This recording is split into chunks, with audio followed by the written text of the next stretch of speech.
Walo ka panel nga tag 550 watts. Kung sino na gusto magpa-install, message lang mo. Diri sa amon presyong Divisoria. Pero quality Germany. Message lang or comment lang sa akong sing post para makotisyon tag maistoryahan ta. Mataga sa mayo ang presyo. Oo, matagaan ko na sa mayo ang presyo. Gumagana na. Wala pa na battery. Diretso lang na sa panel.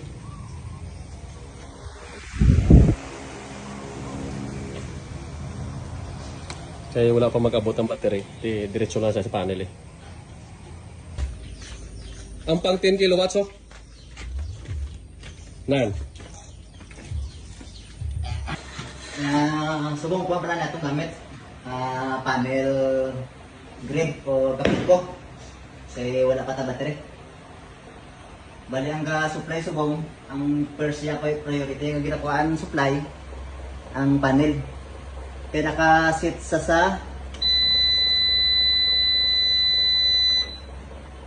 sa SUV. Ang botabalo sa SUV, solar, utility, battery.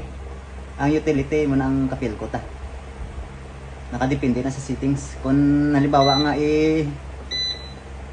gamiton ta sa SBO, botamalo sang SBO, solar, battery utility. Pag may battery ka na. Pero subong kay wala pa ta battery, gamit ta na isang pang-adlaw lang. Makasave lang na sa kuryente ta. Pero sa consume sa kapil ko.